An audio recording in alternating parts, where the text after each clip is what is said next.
Mais um podcast Mulheres Seguras Pode, um podcast feito para as mulheres e para as famílias dessas mulheres. Nessa bancada a gente senta com mulheres que inspiram, mulheres que trazem histórias extraordinárias. E nessa bancada também a gente tem o dever de trazer para vocês informações. Eu sou Francilene Vargas, delegada de polícia, mentora de mulheres e amiga de vocês. Não é isso, amiga Oriche? Bem-vinda! E que honra estar novamente aqui. Mulheres Seguras Pode e também mulheres venezuelanas, mulheres né? venezuelanas. É para mim uma honra estar representando, ser essa voz da mulher que renasceu das cinzas e foi forjada pelo fogo, a voz da mulher venezuelana no Brasil. E é isso aí, Oriche, bem-vinda, amiga, mais uma vez nessa bancada. E hoje, deixa eu apresentar para vocês a nossa convidada, que eu tenho certeza que vocês, além de gostar muito, a maioria das pessoas conhece, principalmente quem é do estado de Roraima. Ela é uma mulher... Vou descrever esta minha convidada. Ela é uma mulher gigante. E ela é grande mesmo. Mas ela tem um poder interno muito grande. Ela é uma mulher de multitarefas. Ela é uma mulher que tem muitas habilidades. Uma mulher muito forte, muito corajosa, muito poderosa. Ela é o poder. Ela é simplesmente coordenadora estadual de políticas públicas para as mulheres. Ela é diretora-geral da Casa da Mulher Brasileira no estado de Roraima. Graça Policarpo, seja muito bem-vinda ao nosso podcast. Que honra, muito obrigada, que prazer, que honra estar aqui, né, nessa mesa maravilhosa com duas mulheres incríveis que eu admiro muito, a delegada Fran, e conhecendo você, que menina forte, linda, jovem, ai, representando as mulheres da juventude, né, das mulheres venezuelanas, exato. Das mulheres todas. Negras também, da mulher Sim, também. orgulhosamente. Orgulhosamente. Então, muito obrigada pelo convite e você me colocou numa mulher grande, né? Uma mulher... Sim, uma grande mulher. Uma grande mulher. Sim. Eu acho que eu sou uma grande mulher porque eu estou rodeada de mulheres incríveis. Então, eu acho que eu me torno grande e você é uma delas. Obrigada, né? Graça. Juntas, né? Muito obrigada. Eu estou convivendo com Graça Policarpo há mais ou menos 1 ano e pouco, né? 1 ano e alguns meses. E eu tenho a oportunidade diariamente de ver o quanto ela batalha pelas causas das mulheres, principalmente as mulheres vítimas. A Graça ela vai explicar aqui sobre o trabalho dela, mas eu tenho essa admiração porque ela não cansa. Porque é um trabalho muito árduo, é um trabalho que não acaba, é um trabalho que todo dia recomeça, né, Graça? E ela vai explicar para a gente, para vocês aqui que nos ouvem, nos vê pelo YouTube, o que é esse trabalho, de que forma esse trabalho pode ser acessado, como a gente pode ajudar mais mulheres. Então, Graça, mais uma vez, bem-vinda. Mas antes de qualquer coisa, quem é a Graça Policarpo? A família, tem filhos? Como é que é essa trajetória? Tem uma formação já que a gente sabe. Quem é a Graça Policarpo? Graça Policarpo é uma mulher que se refaz todos os dias. Nome chique, né, gente? Graça Policarpo. Graça Policarpo. Gente, né? O meu nome artista. é Maria das Graças Rodrigues Policarpo. Sou maranhense. Uau! Né? Da cidade de Poção de Pedras. Já vim de Poção de Pedras em 1985, novembro de 1985. Então eu fui forjada, sabe, ali na teia mesmo, né, da vida nordestina, da humildade, da vida simples, da pobreza, né, mais dos sonhos e assim, fui aquela menina, como todas as outras meninas da minha época, que tinha sonho de sair de uma cidade pequena e, quando completasse a maioridade, ir embora. Sempre fui muito livre e determinada. Eu acho que isso é a minha característica maior. Isso veio da família? Essa liberdade veio dos pais, da família? Não, ela veio da necessidade de ser forte. Exato. É o meu caso. Veio da necessidade. Você precisa ser forte. Você cria uma defesa própria.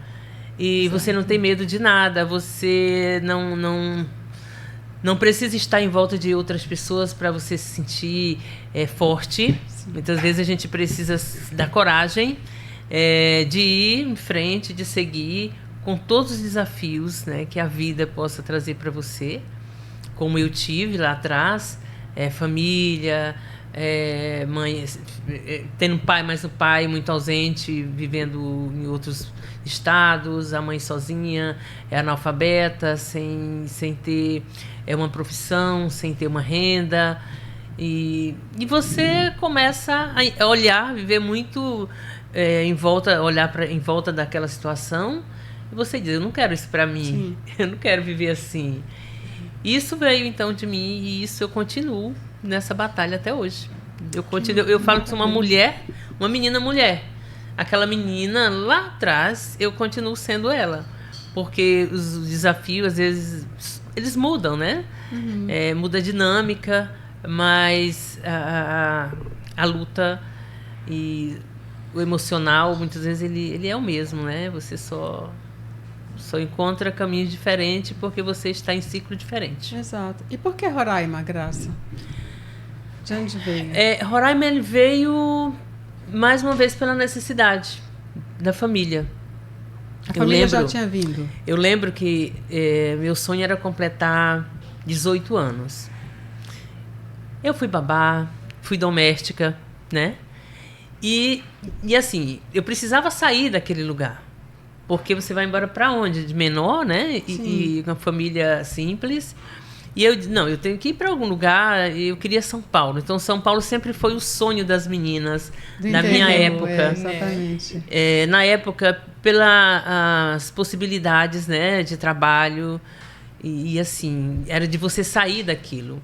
Na minha cidade, se você não tinha pai, não tinha um poder aquisitivo, ou você trabalharia de doméstica, de babá, ou você ia ser prostituta, porque era muito comum naquela época, né? Sim. Muito comum. As meninas, quantas amigas eu não tive que começaram cedo e tinha aquelas vilas que eles chamavam de cabaré, né? Então, eu lembro isso muito forte. Eu lembro desse nome, cabaré. Essa minha história, eu acho que muitas mulheres vão se identificar, né? De você morar num lugar e ver as suas amigas indo embora. Na época, os garimpos, muito aflorados, né? A questão dos garimpos de Roraima, do Pará, enfim, os garimpos que eram liberados, né? Naquela época. E as minhas amigas iam para garimpo, né? Iam trabalhar na prostituição, menina de 18 anos, 17 anos. Chegou a receber convites? Não, eu nunca fui, porque eu nunca tive essa minha vocação. A minha vocação sempre foi para estudar, para ir à luta, para ver coisas incríveis. Eu nunca. Maravilha. Nunca nem deixei ninguém. Era uma decisão minha. Ou eu quero uma coisa ou outra. Então, tinha que completar 18 anos para sair, para ter uma vida normal, organizada, né? Se não, você ia muito cedo, já começava muito cedo. Não tinha uma fiscalização, a justiça para a menina, para a criança, né, na prostituição.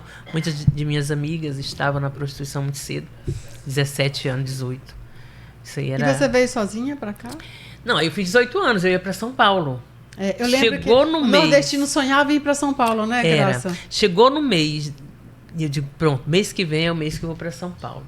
18 anos. 18 anos. Mas aí eu tenho uma história, que Roraima, ela é formada, se você for fazer uma busca ativa, a maioria das mulheres, das famílias de 80 para cá, elas têm esses históricos de pais que vieram para o garimpo, que abandonaram a família no Maranhão, que se deram bem, que formaram outras famílias aqui no estado de Roraima. Isso é algo...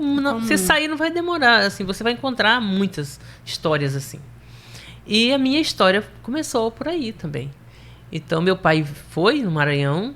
É uma história comprida, que não compensa falar tudo, mas ele nos abandonou 7 anos lá, e depois ele retornou para trazer a gente para Roraima, e a gente não quis vir.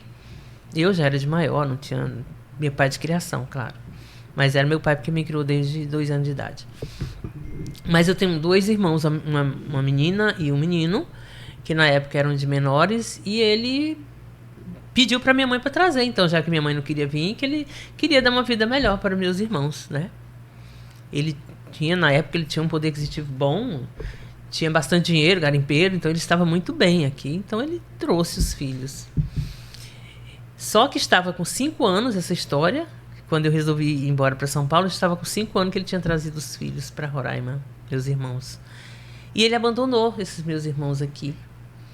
Teve um problema e abandonou tudo e foi embora.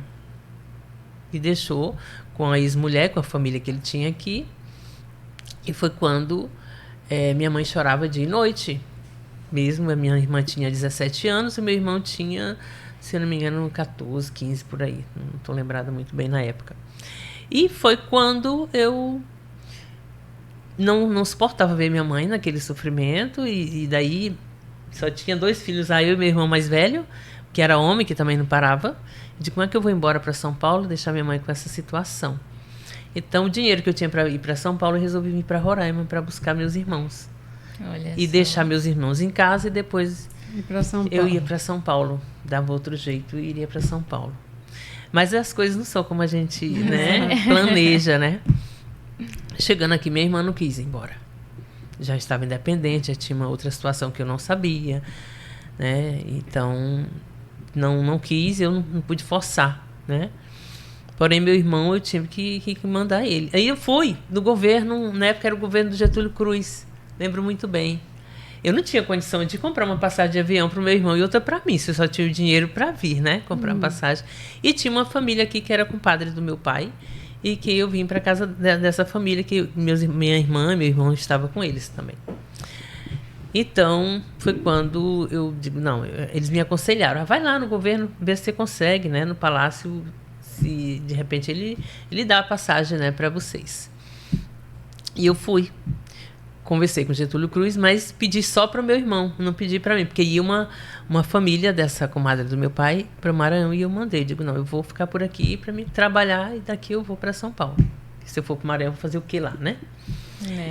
E assim eu fiz, eu mandei meu irmão.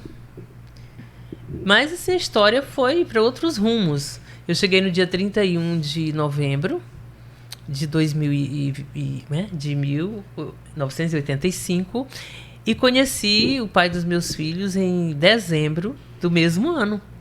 Então, só foi um mês depois que eu cheguei, eu conheci o pai dos meus filhos. E aí foi muito... O motivo para ficar. Aí, não, até que eu demorei ainda, namorando, mas assim, eu já consegui um trabalho, foi muito rápido o trabalho que eu consegui, um trabalho muito bom. Na época, na Miltrex. Era uma loja muito famosa, uma boutique que tinha ali, lá no centro, ali na Sebastião Diniz, do lado das Perins. É uma boutique muito famosa que tinha.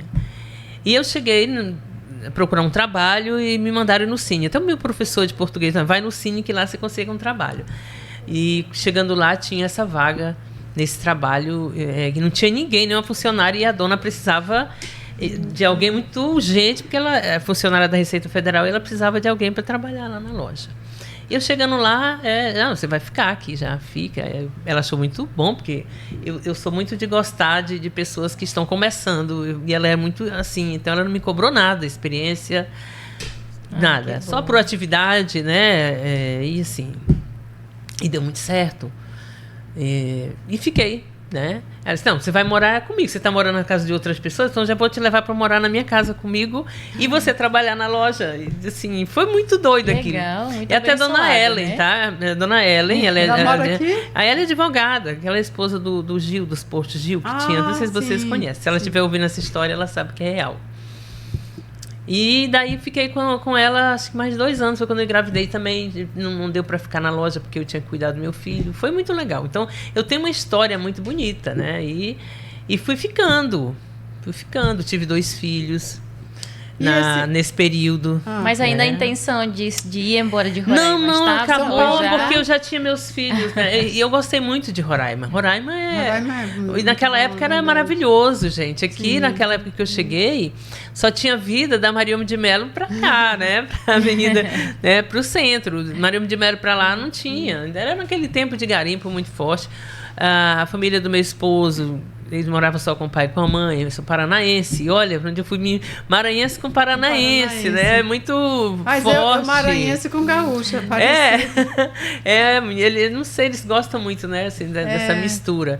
Então, a minha vida mudou muito. E daí pra cá, eu passei 14 anos pulando todas essas etapas. Foi muito bom. Então, passando esses 12 anos, durante esse período aí de casada que eu fiquei 14 anos, eu ajudei minha família, todos os meus irmãos veio, minha mãe veio pra cá, nesses 14 anos, estou me referindo aos 14 anos de casada, né? trouxe minha mãe, trouxe meu irmão. E assim, aí fui ajudando a família. E a família morando aqui, venho para cá. É muito natural esse resgate, né? Porque aconteceu comigo, de trazer também os irmãos. É uma coisa que a gente tem de fazer, do Nordeste, de ir, né? para o lugar, melhorar e começar a trazer as pessoas, isso né? é muito forte. A gente tem essa cultura. Mas durante essa vivência minha, até contar para que a gente entenda um pouco mais o meu hoje, né? O meu ser hoje. É bem importante você, né, Sim, mostrar isso. Então, nesses 14 anos, eu fiz um casamento maravilhoso. Uma família maravilhosa do Sul, uma família incrível. Conheci uma pessoa que meu ex-marido, uma pessoa incrível, maravilhosa.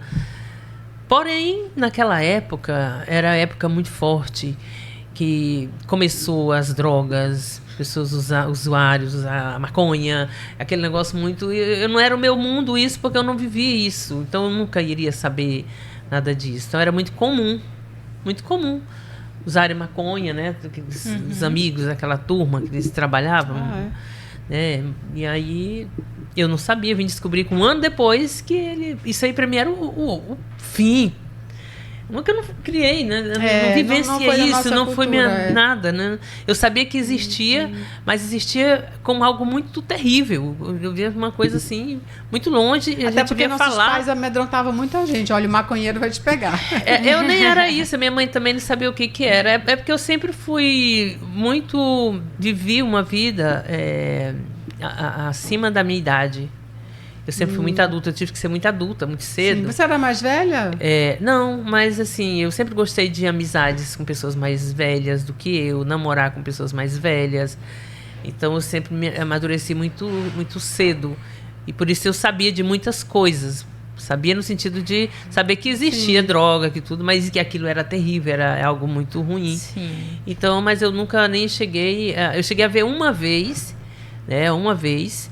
E talvez por essa vez que eu vi, isso ficou na minha cabeça como algo muito terrível. E foi quando eu descobri isso. Meu filho eu tive meu primeiro filho, em 87. E aí eu descobri que essa pessoa usava isso. E ninguém sabia da família, ninguém. Mas você ficou casada com ele... Durante 14 anos e não tinha... Não, eu descobri quando eu estava com 2 anos, eu acho, porque foi com 2 anos que eu descobri. Então não era uma dependência, não era uma dependência evidente? Não, estava começando, né? Era aquela coisa dos amigos lá, tudo, mas assim, infelizmente,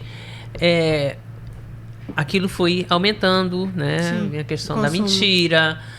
parou, acabou, não usa mais. Daqui um ano você descobre de novo que não era nada disso. Sim. Aí você vai dando mais um tempo, aí vem os problemas, as consequências, porque a droga, ela é muito cruel. Ela destrói muitas famílias, né? Um usuário, ele usa por toda a família. É como se a família também fosse usuária. Sim. Todas as pessoas ficam reféns, os filhos, a família toda, todo mundo busca ajudar. Mas é muito difícil, porque só aquela pessoa tem o poder de dizer não, de mudar. E daí a família acredita muito. Isso em qualquer situação, em qualquer forma de violência, você acredita que a pessoa vai parar. Você acreditou que você ia fazer ele parar? Não, eu não acreditei que eu fosse fazer. Eu acreditava que a família, que os filhos... Eu não acreditava que eu não.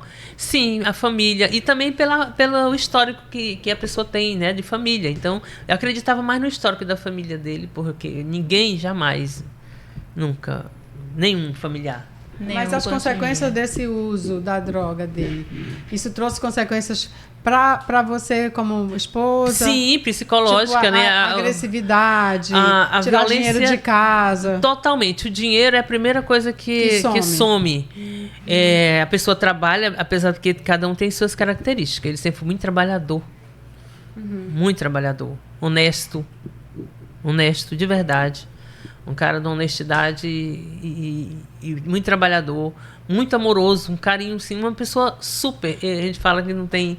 O defeito dele é ele destruir ele mesmo, mas ele tem todos os valores, assim, nesse sentido, né? E aí, então você vai acreditando naquilo, não vai parar. Chega um tempo que vai passando, aí vai ficando muito forte isso.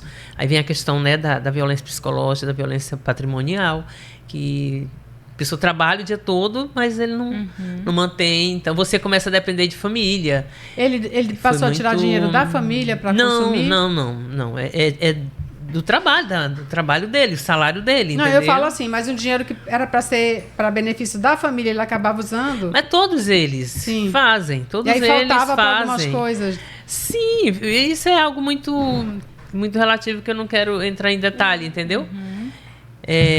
Então a família toda ajudou, família muito bem sucedida financeiramente, empresários, família dele do sul, né? Então tentamos de todas as formas. O que a gente está dizendo aqui é que você vê as qualidades da pessoa e você acredita toda a família vai dar certo. Então você muda de cidade, você oferece um emprego muito bom, você dá toda a estrutura para a família em outra cidade, outro estado. E lá não tem jeito, e isso vai desgastando, e daí você perde totalmente a emoção, o amor, o sentimento que você tem pela pessoa. Aí você passa a viver pela situação. É muito difícil isso. Porque eu vim tomar essa decisão, então por isso que eu falo que eu me tornei uma mulher forte pelas consequências, né, de tudo. Então, você chega a um ponto que você vai escolher por você e os filhos. Eu não sou responsável por essa pessoa. Isso é muito legal. Sim. Demora, mas eu não sou, porque até então você se sente responsável. Exato. Porque ele é o pai dos teus filhos. Sim. Ele é o pai dos teus filhos. Então, essa decisão de acabar, de colocar um fim, foi uma decisão bem difícil, né? Mas foi porque ele é o fim. Sabe, você não tem mais nenhuma alternativa. Então, a mulher... tentou de tudo. A mulher vítima de violência, que a gente fala, a gente trabalha, atua com isso hoje em dia, e a gente tem que entender. Eu estou até puxando essa minha história para poder chegar no que você vai perguntar mais à frente. É para as pessoas entenderem que a violência, ela tem um histórico. Violência, a gente só fala de violência, mas não tem que falar da violência. Eu começo a falar, assim, eu estou mudando até minha cabeça, de tanto trabalhar e ver como que a gente trabalha com a questão do enfrentamento à violência. A gente tem que começar a falar das raízes, do histórico, da história, de onde vem, sabe, tem o que tornou, né? De onde veio? De onde veio isso? Isso é muito importante para as outras mulheres que estão passando por isso. Então, uma mulher, ela precisa de um tempo, ela precisa se planejar para ela sair de uma relação. Isso. Ela sabe que ela precisa sair da relação, ela sabe que aquilo é ruim para ela, ela sabe que é ruim para os filhos dela, mas chega um momento que toda a família fica contra você. Nesse momento que toda a família fica contra você, porque primeiro são várias etapas, são vários ciclos. Primeiro você descobre, seja de qualquer situação, ele foi essa questão, mas quantas famílias não tem outras coisas que a pessoa começa a beber demais, virar alcoólatra, né, se envolve com crime, se envolve com várias coisas. Ele não era, mas era uma coisa muito ruim com ele. Então cada um tem o seu jeito. Ou tem homens que se envolvem com mulheres, né, que traem muito a esposa. Então cada história dessa, ela traz uma consequência para a família. Sim. Então são vários ciclos. E nesse primeiro ciclo é quando você conhece a situação, você não sabe como lidar, mas você acredita que vai passar. Sim. E aí isso leva um tempo, talvez isso leve 1 ano, 2 anos, você nessa expectativa de que vai melhorar. Sim. E daí você começa a tentar e buscar ajuda quando toda a família, quando a gente fala família, se envolve pai, mãe, irmãos, toda a família dessa pessoa. E todo mundo, os amigos, para ajudar. Graça, eu vou te fazer uma pergunta que a gente já vai responder no segundo bloco, já tem 25 minutos, nem parece, né? Mas o que você está falando é tão importante, porque muitas mulheres que estão ouvindo a gente tem um público de mulheres, basicamente, elas podem estar nessa situação dessa decisão. E eu quero que você traga justamente esse exemplo de onde você tirou essa força para dizer o seguinte, porque você falou assim, a gente sabe que não está bom, a gente sabe que está errado, a gente quer sair dessa situação. Exatamente. Mas como fazer para sair? Então, eu quero muito que você volte no segundo bloco respondendo essa pergunta. Mas antes disso, vamos brindar o nosso chá. Vamos. Que é do nosso patrocinador. Que maravilha, eu amei. O Chá Leão, que é do Parima, distribuidora. E Parima Rent-A-Car também, que nos patrocina aqui. Que é Parima Rent-A-Car tem a melhor frota de veículos para locação do estado. E ele nos apoia no podcast Mulheres Seguras Pode. Mas também o chá do Leão, que também é da distribuidora Parima, que é vendido em todos os supermercados da cidade. E a gente degusta todos os programas com o nosso convidado, com a nossa convidada aqui. Então, muito obrigada ao apoiador Parima e Parima Rent-A-Car pelo apoio. Então, a gente vai voltar daqui a pouco para você responder a nossa questão. Tá bom? Tá. A gente já volta.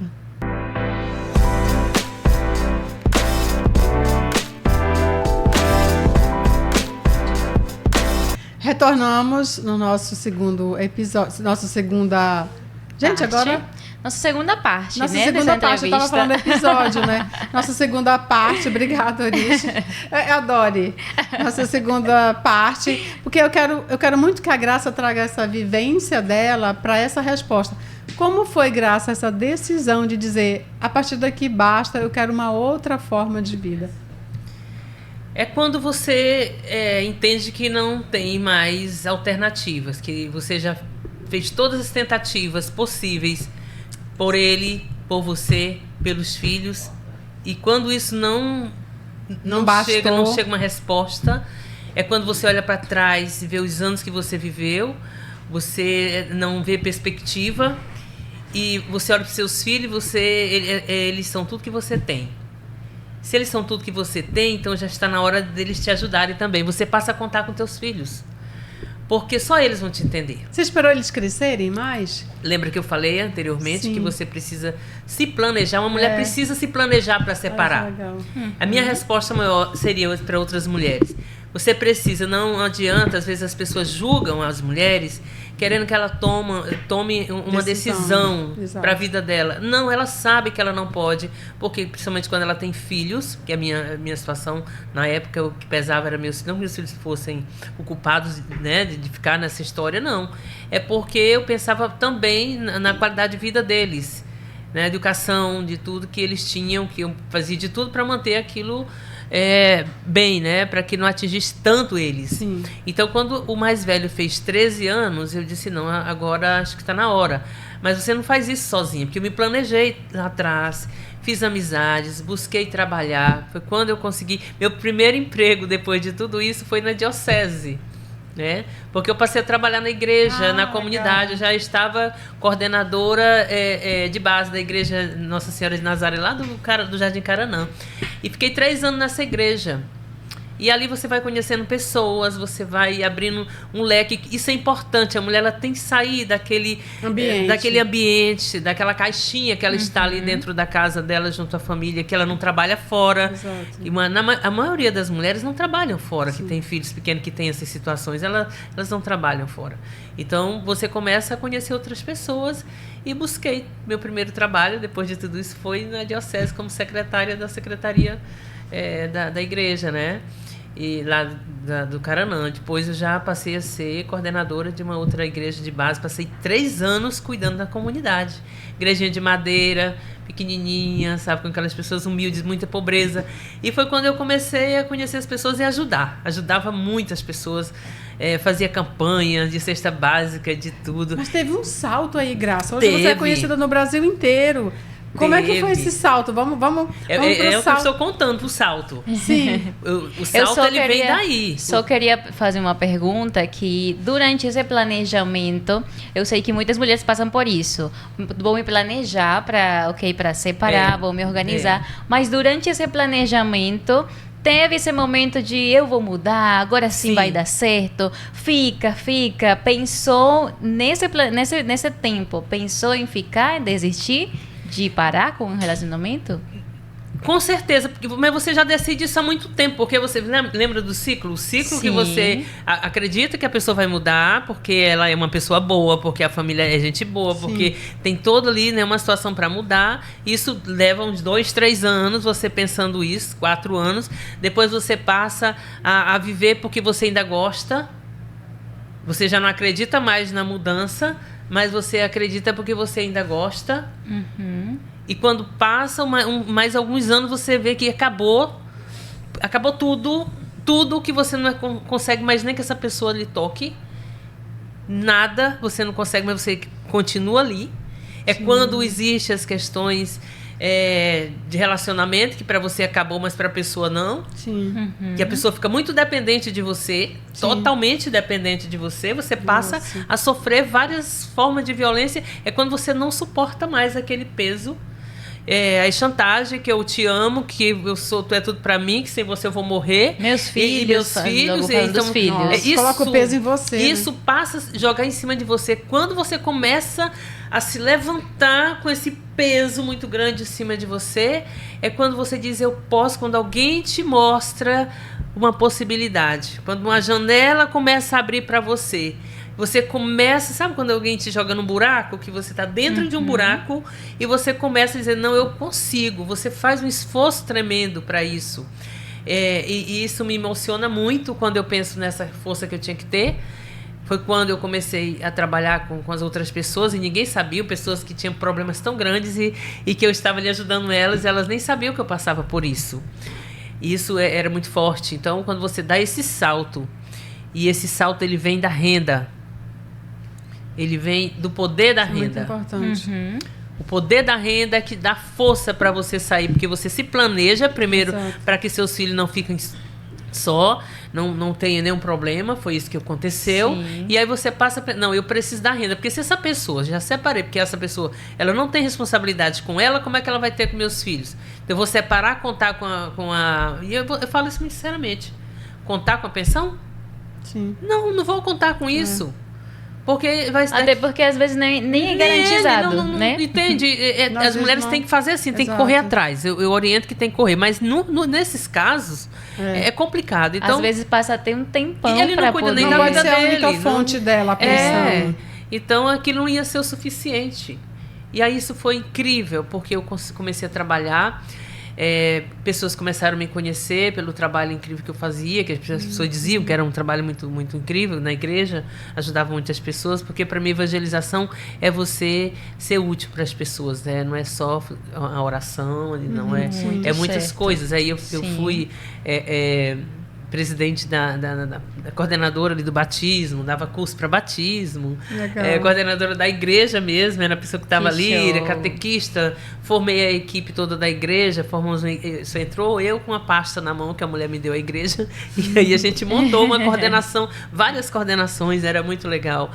E foi quando... Teve uma época de uma política. E tu sabe que política, eles vão muito atrás, né? De se beneficiar, né? Das pessoas. A questão política partidária é muito isso. Eles conhecem uma igreja, uma comunidade, uma liderança. E eles vão atrás dessas pessoas, né? Para buscar ajudar. Mas estava ali. A gente estava construindo a igreja na época. Porque era de madeira, a gente passou a construir ela de alvenaria.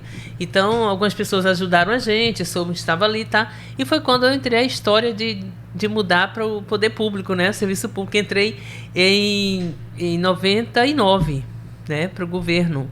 Comecei a trabalhar no governo em 99, foi quando me convidaram para trabalhar com eles. E assim, bacana.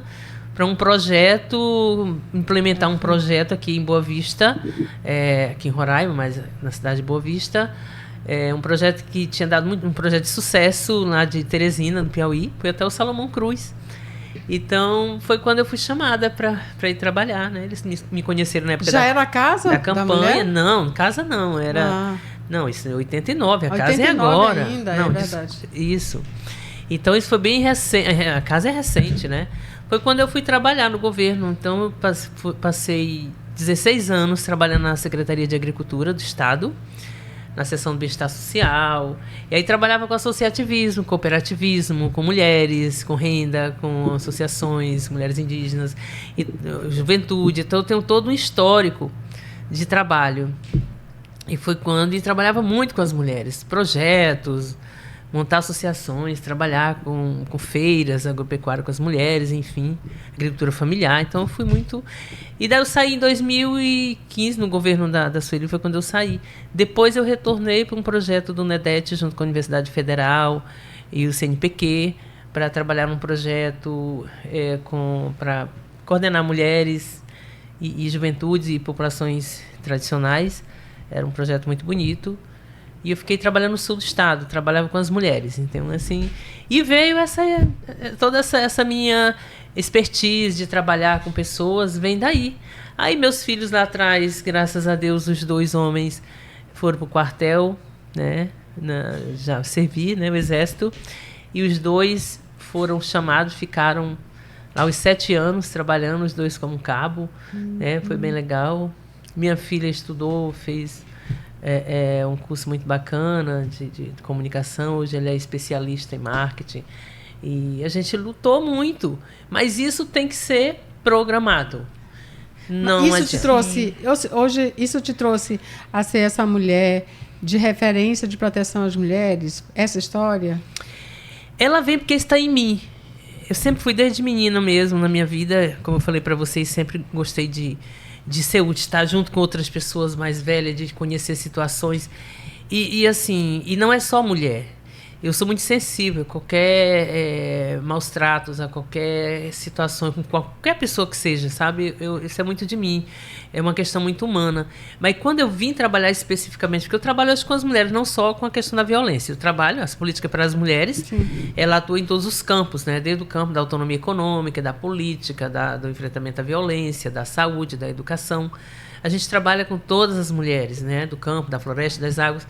Agora, a questão, focar na questão da violência contra as mulheres, na Casa da Mulher Brasileira, hoje, como é um projeto que veio para os estados com maiores incidências de violência, por isso que a Casa da Mulher Brasileira está em Boa Vista. E quando você passa a conhecer profundamente, não como a sociedade conhece, a sociedade só conhece números, né? Conhece os números, conhece uma matéria quando sai, né, na mídia. Elas conhecem assim, mas conhecer profundamente como nós conhecemos é muito difícil, porque você conhece os fatos. Sim, você conhece as histórias, você sabe que as mulheres que adentram na casa para denunciar são mulheres que vivenciam violência há 5, 10, 20, 30 anos. Vamos explicar para quem não conhece o que é a casa. Pronto. Você hoje está à frente de uma instituição que é extraordinária, que eu tenho a maior honra em trabalhar. A casa, eu sempre defino ela em 2 palavras, porque é isso que ela é, né? É uma casa, né, de atendimento humanizado, né? Atendimento humanizado, qualificado, que atende mulheres em situação de violência, as mulheres, os seus filhos. E não só essas mulheres, que depois a gente fala de violência. Violência é muito complexa, um termo, é uma palavra que se coloca aí, que não é só violência doméstica, né, mas diversas outras violências sofridas pelas mulheres. E também tem os impactos gerados lá atrás por essas mulheres que já estão adoecidas, que não estão mais com o companheiro, com aquele agressor, mas que ficaram sequelas muito fortes nessas mulheres. Sim, que é um número. Nós estamos agora no mês de setembro, né, trabalhando na questão do suicídio. Setembro Amarelo. Essas mulheres, as mulheres vítimas de violências, sobreviventes de violência que nós temos espalhadas aí no nosso país, aqui em Roraima, são pacientes, né, do Setembro Amarelo, são usuárias do Setembro Amarelo. Sim. E a maioria toma medicação, né? Hoje mesmo eu atendi uma medicação controlada, a maioria controladas. delas. Então você não. Por que isso ocorre? Porque nem todas as mulheres são tão fortes, tá, gente? Eu contei uma história da Graça. A história da Graça, porque a Graça sempre foi muito forte, porque ela sempre foi muito lutadora. Ela nunca teve medo de nada. Ela é o nariz, sabe, pra cima. Ela vai ali, ela bota o dedo. Ela também. Eu sou uma pessoa muito Só que assim. Nem toda mulher é assim, né, Graça? Eu nunca deixei, talvez por essa questão de defesa, eu nunca deixei muito que as pessoas Então eu vou lá atrás, eu brigo, eu corro onde que tem uma possibilidade, eu busco ajuda. E tem mulheres que não é assim, elas não têm culpas de ser assim. Exato. Então a gente não pode nunca comparar uma mulher com outra mulher. Sim. A minha alternativa, a forma como eu saí dessa situação, talvez não seja outras mulheres não seja o modelo. Outra, né? Porém, é uma alternativa boa e segura, sim, né? Sim. E muitas dessas mulheres, elas precisam de uma coisa essencial, que é o apoio de outra mulher. Rede de apoio. Essa rede de apoio do Estado, do município, ela é muito importante. Só que para você falar para uma mulher que está distante, né, lá na ponta, longe das políticas públicas que não chegam, longe desses espaços que ela não tem como, porque ela é totalmente dependente desse companheiro. E também, muitas vezes, que é dos pais, do irmão, do pai, da mãe. Tem isso também. As pessoas são vítimas, as mulheres são vítimas pela dependência que elas têm, muitas das vezes, financeira, né? Da moradia, a dependência que, infelizmente, não tem trabalho. Porque a gente fala de trabalho de carteira assinada, por exemplo. Aonde é que você vai conseguir dentro das comunidades? Não tem empresa. Como é que você vai trabalhar? Não existe. Como você vai se empregar, a não ser no serviço público? Mas eu acho que a casa traz uma coisa que eu conheci só depois que eu fui trabalhar lá, né, Graça? É justamente essa variedade de apoio que a casa dispõe para essa mulher, não é? Fala um pouquinho. Porque ela foi pensada, a casa foi pensada, Fran, exatamente para isso, para integrar em um mesmo espaço todos os serviços necessários para essa mulher. Que é muito difícil uma mulher fazer uma denúncia, decidir sair da casa dela para fazer uma denúncia. Pensa, se coloca no lugar dela. Ela vai enfrentar muita coisa para chegar lá, né? Principalmente quando ela não tem dinheiro nem para pagar a condução de volta. Ela dá um jeito, ela pede para a vizinha, ela chama a polícia, alguém vai de carona, mas ela vai pensar. Como é que ela vai seguir todos os processos? Primeiro ela chega conosco, né? Sim. Na Casa da Mulher Brasileira. Se ela não for para casa, se não tiver uma Casa da Mulher Brasileira, não vai ter a equipe né? Sim, multidisciplinar para estar ali atendendo ela. Ela vai ficar lá na expectativa, esperando. Aí outro ponto. Se tivesse essa equipe lá, ela iria encaminhar, mas ela iria encaminhar sim, mas para essa mulher ir buscar em outros lugares, né? Em outro ambiente, lá no bairro São Francisco, lá no Pintolândia, lá. Então, como é que essa mulher vai sair para ir atrás desses serviços? Na defensoria, sem dinheiro, sem orientação. A senhora tem que ir no IML primeiro. Depois a senhora traz para cá, via, tá? Ela não vai, sabe? Não vai. Você Imagina precisa ir lá na maternidade, depois ela não volta. Entende? Volta. Então, o que a gente está colocando aqui é que não precisa existir a Casa da Mulher Brasileira somente nesse formato que nós temos. Nós temos que pensar nos serviços que oferta a Casa da Mulher Brasileira, só que em menor, né, porte, não precisa. Então a gente precisa pensar nesse modelo que deu certo. E a casa, ela não é só, quando a gente fala de mulheres vítimas de violência, a gente sabe que precisa de toda essa rede para poder essa mulher sair dessa situação. Porque a segurança pública, ela existe, sempre existiu, está ali. Mas ela sozinha não dá conta. Ela pega a mulher, faz o boletim de ocorrência. Ok, está aqui, senhora, nós vamos chamar ele, tá? Acabou. Essa é a sua medida protetiva, acabou. Acabou. E o resto, né? E ela volta para casa dela viver a mesma coisa. Não resolveu. Isso é que às vezes, por exemplo, lá no João de Barro, eu morei até há uns meses atrás, lá no João de Barro, é difícil só para a mulher sair de lá. A mulher pensa, porque lá passa ônibus, acho que umas 2 vezes por dia, só. Nossa. Então, imagina só. E, além disso, tem muitas mulheres lá, que tem muitas venezuelanas lá, falando a questão de que chamam polícia, chamam alguém e nunca chega. Muito difícil, muito difícil. Não atendem. Então, esse leque de serviços que a Casa da Mulher Brasileira está oferecendo é muito importante elas conhecerem, porque às vezes só contam com essa parte do serviço policial, mas não chega. E agora? Como que quando ela fala, ela chama, ela não está ligando para casa. A questão da polícia, por exemplo, se você liga, a gente sempre orienta. Está ali vivenciando aquele momento de violência naquele momento, liga para o 190. Nosso 190 está melhorando bastante. Hoje nós temos uma outra realidade que nós tínhamos há um tempo atrás. Então, mas nós estamos tentando melhorar mais ainda, porque nós estamos agora buscando um aplicativo para ajudar o 190 para não ser só o 190, né? E então, assim, a gente sabe que tem essa dificuldade, mas as mulheres não podem deixar nunca de ligar.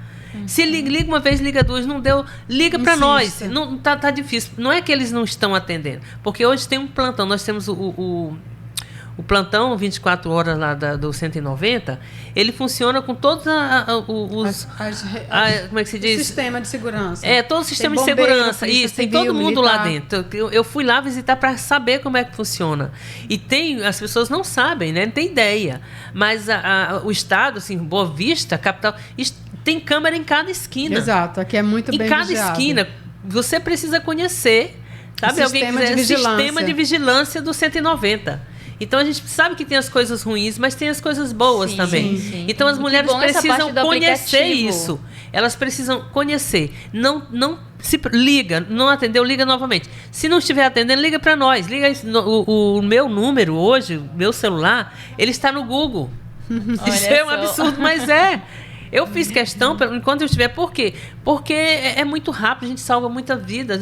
Lá que me conhece, sim. Eu vivo nos interior, nas comunidades, as pessoas me conhecem, eu deixo o número da casa no folheto que tem lá, tem os contatos dos canais de denúncia da rede, tanto de segurança, de assistência, e de justiça, tem esse material. Então, eu digo, qualquer coisa, vocês ligam para mim. Quantas vidas a gente já ligou, sim, sabe? O que acontece nas comunidades por aí. E eu ligo, eu saio atrás das delegadas, o 190, e eu vou lá e eu dou um jeito. Então, é só você... É impressionante como a gente salva vidas. Nós salvamos. Agora, assim, eu tenho uma dimensão muito clara disso. É muita gente que a gente salva. Muita mulher gente. Em cárcere privado. E a taxa das mulheres venezuelanas, mulheres migrantes, na verdade? Qual é essa taxa? Nós temos uma taxa aí de 20% das mulheres migrantes hoje na Casa da Mulher Brasileira.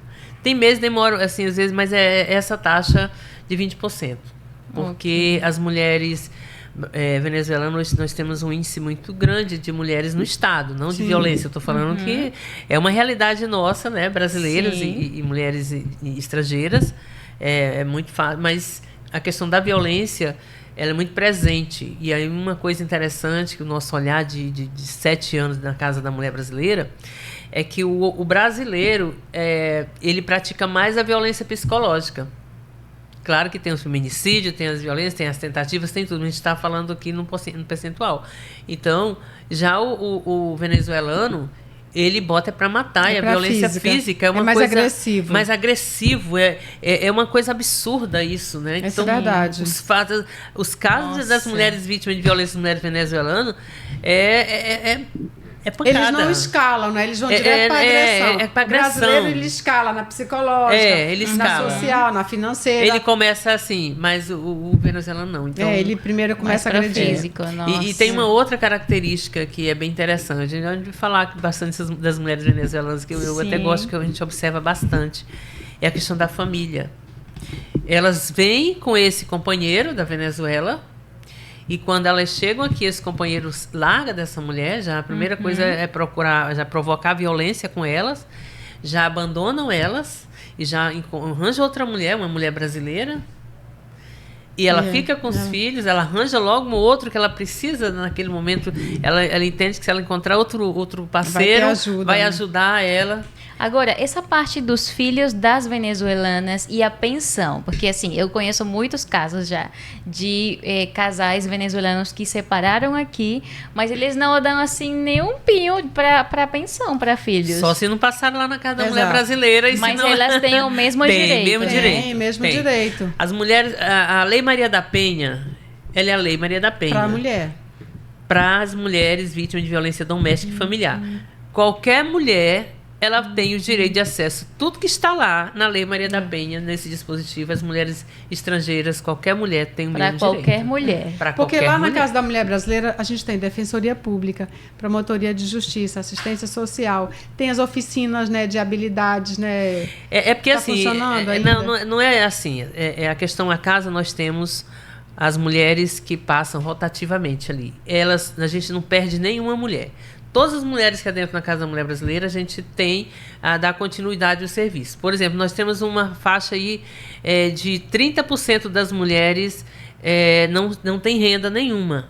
Né? Então, essas mulheres, elas são 30, tem mês que é 60.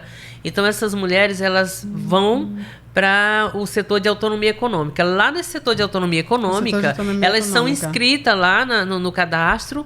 Ela tem interesse em ir para o mercado de trabalho, ela vai ser inscrita lá no cadastro dela. A gente tira a carteira de trabalho, faz currículo.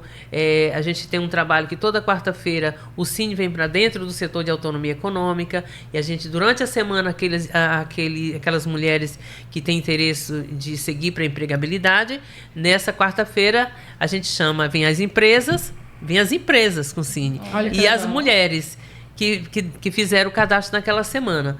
E ali elas já passam a entrevista. Se passar na entrevista, ela já segue direto para o trabalho. Então, assim, são coisas que a gente faz que não aparece, anda mostrando. Exato. E aí tem as mulheres que elas não estão inseridas nos programas sociais.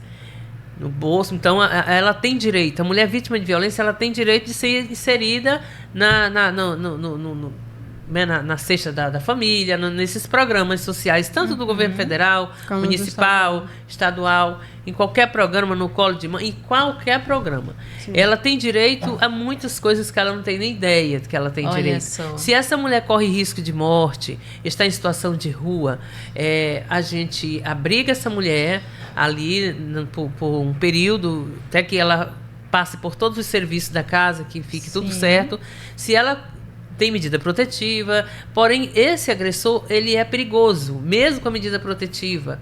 Se ela for de um abrigo, por exemplo, uma mulher venezuelana, ele vai saber que ela voltou para o abrigo, que alguém lá vai dizer para ele que ela voltou. Ou se ela não é venezuelana, é brasileira, normal, ela vai para a casa dela, para a casa do familiar, ele vai lá, ele não respeita a medida protetiva. Então ela corre o risco. É quando a gente tem o abrigo de Maria. E ela a gente fica com essa mulher até a gente encontrar saída para ela. A gente já mandou mulher para vários estados. Porque ela não pode mais ficar aqui em Boa Vista, não pode ficar aqui em Roraima, que ele vai encontrar ela em qualquer lugar. Exato. Então, a casa, na verdade, não é para ser só a casa, é um programa mesmo. Casa então, um programa. É para ser isso, né? Sim. E por falar nisso, o nosso tempo está encerrando aqui. Graça, que coisa maravilhosa falar da casa, falar do teu trabalho, falar de tudo que o governo do estado faz pelas mulheres vítimas também, porque são várias políticas. Então, eu tenho a honra de trabalhar nesse projeto tão maravilhoso que é a Casa da Mulher Brasileira, e você à frente desse trabalho me deixa também muito honrado. Então, Oriste, muito obrigada mais uma vez aqui. Foi um prazer e realmente hoje eu levo muitas informações que acho importante divulgar para a nossa comunidade de mulheres venezuelanas que não fazem ideia. Eu estou aqui coisas que nem eu sabia que tinha. Sim. Então, realmente, a Casa da Mulher Brasileira é também a Casa da Mulher venezuelana.